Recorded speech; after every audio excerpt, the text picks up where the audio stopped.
What up, YouTube? This is a unboxing slash one-day project video. So let's see what the project's all about.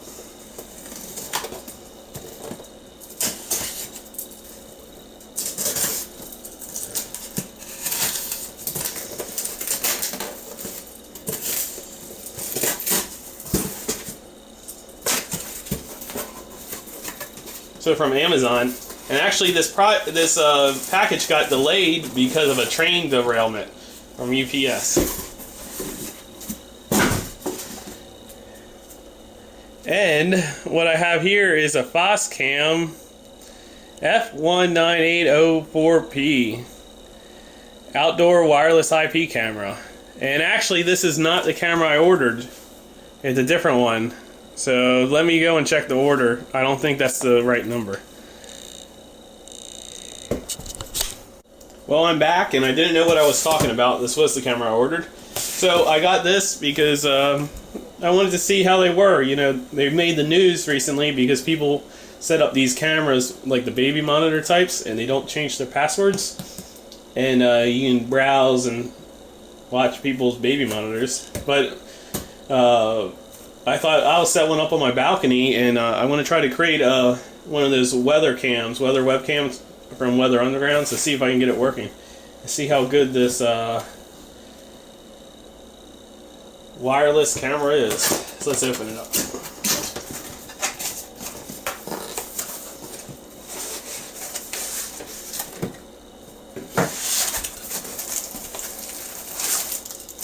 It's actually pretty heavy, a little bigger than what I thought it was. Let's see. Has video and audio, which I didn't realize it recorded audio. Power adapter. Oh yeah, a button, a reset button, and then Ethernet. Has a power brick. Now the reviews say this thing is crap and it goes out easily. It's a 12 volts at 1 amp. And it has a mounting bracket and an antenna. So let's see if I can get this thing working. So I forgot to say it came with the Ethernet cable. So I plugged it into my router, plugged power into it. No indicator lights except for one on the network port. And now it says to insert a CD it came with. So just for the record, I'm just following the instructions included with the pamphlet. So anyway, you insert the CD and then you run a program called IP Camera Tool. And it shows you the IP address of any cameras on your network. So it found the camera and it gave me the IP address. So now I have to go and access the camera, I guess. Okay, I'm in Firefox. I typed in the camera and you gotta download the plugins. I wonder if you have to... No desktop icon. No new programs. Well, I didn't find the plugins. So let's go and just try to access it anyway. So default username, admin with no password, and this is the part where people don't change and then anyone can access it. Oh, gotta change everything. I'll be back. So I guess with all that flack about you know, lack of security, they actually force you to change your password and username. So setup wizard. Let's see, camera name.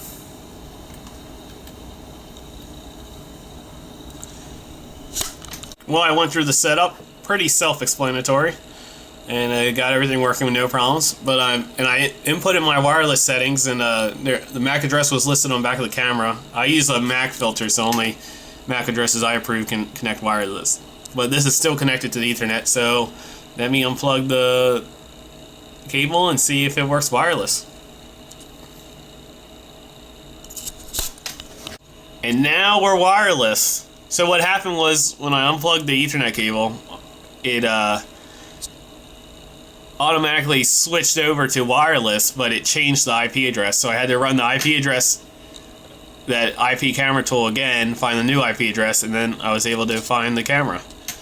So since it's working good, I'm going to go ahead and try to mount this thing on my balcony. Okay, so I live in an apartment, so I don't want to drill holes anywhere. So my plan is, I have an outlet right here on the balcony.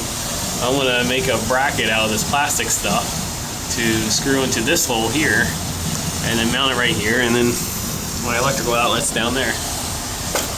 Another funny thing to point out is when they painted the apartment complex, this light was crooked. As you can see, it's crooked. They didn't straighten it when they painted it. They just painted it crooked. Gotta love it. Okay, I never claimed to be a machinist. That is definitely my weak point, but this is what I came up with, this plastic bracket. So, let's see if it works. Well, that's what it looks like. This thing kept on swiveling, so I ended up having to put it back against here. And as you can see, it's bent out a little bit in the wiggles, but it's pretty secure. So I'll leave it like that for now. I wrapped all the stuff there, left the reset button hanging down, and I put electrical tape over the unused ports. And then this, just barely long enough. Well, what do you think? Looking good, looking good. I do have a really nice view out of this apartment. So now let's see if I can get it set up for Weather Underground. Okay, well I got it set up to upload to Weather Underground. Let me just go and show you what you had to do. So you just set everything up to under the FTP settings. I'm not going to show you that, but under FTP mode, you want to make sure it says PASV, not port. Now, the important part is on snapshot settings, I have it every minute. You have to check this every minute. High image quality FTP. See how all this is red? All this has to be red for it to upload. Red means it's going to upload. If it's blank, it's not going to upload. So this, click this all, it turns all this red. So as long as all this red, it's going to upload. And then there's my webcam on Weather Underground. So this will be cool when I go on vacation. I can check out, see what it's like here in Florida. Well, I hope you enjoyed this video. This is a little afternoon project. I was kind of interested in setting up one of these webcams. So, and I was able to do it. We'll have to see how long this webcam lasts. The quality of this camera. We'll see if that power supply goes out or not. See ya.